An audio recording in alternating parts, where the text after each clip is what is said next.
Here's something I never expected. I am now 80, or fourscore in biblical terms. My hair is thinner, my neck is looser, my shoulders and one knee have been replaced, with the other one waiting in line. And yet, I actually feel like a classic car that's just rolled out of the restoration shop, all polished up and ready for the showroom. Now, whether I move out of the showroom is a different matter. So why, despite all the wear and tear, physically and emotionally, does taking a little time to refresh my appearance still matter?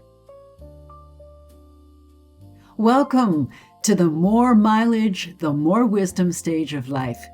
Our long-awaited next chapter beauty is finally here. It's a little different than what I shared years ago, yet we're all a little different ourselves, aren't we? If you're anything like me, you've probably experienced a few things having changed over the years.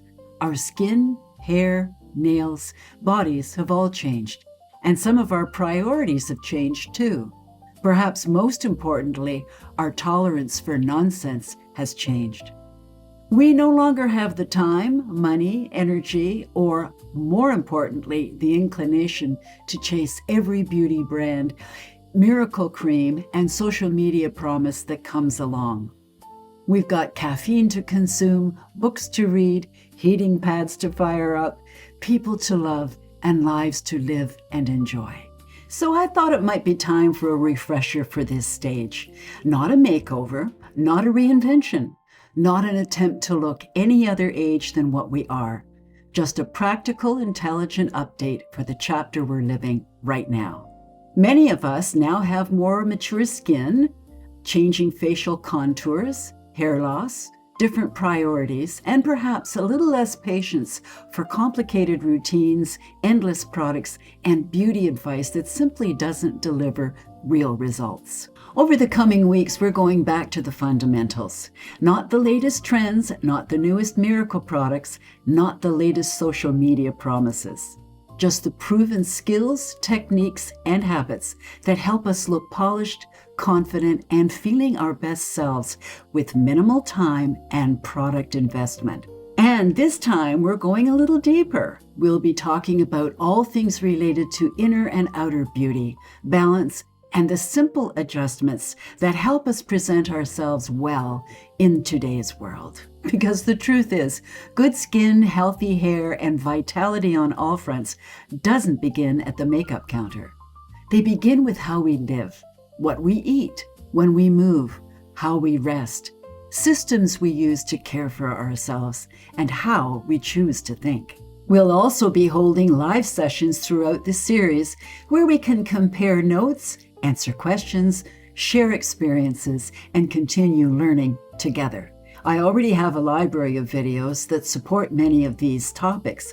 While some of them may be filmed years ago, the principles and techniques are still as relevant today as they were then, and I'll be sharing those resources throughout the series.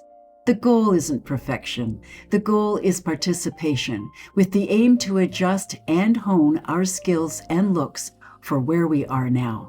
Looking well, feeling stronger, and presenting our best selves as we keep showing up fully for our lives. After all, most of us aren't trying to become someone else. We're simply becoming the best version of ourselves in this chapter. So welcome to Next Chapter Beauty. We'll be starting with our skin, how to care for it and make it look its best. A live will follow 2 weeks after, allowing time for practice, where your questions and discussions will take place. And this is how the series will be structured. I'm delighted you're here and appreciate your patience as I've had so much tech to catch up on and adapt to. I'm looking forward to sharing this updating journey of Next Chapter Beauty with you. And may I suggest a dedicated notebook or digital folder to keep your notes and links in for handy reference. And if you haven't already emailed your request for your free copy of the Mastering Makeup Guide, the email link is in the description box below. Thank you for joining me, ladies. I'm looking forward to delving into this exciting new venture with you. Simple, smart, and oh so effective. We'll see you next time.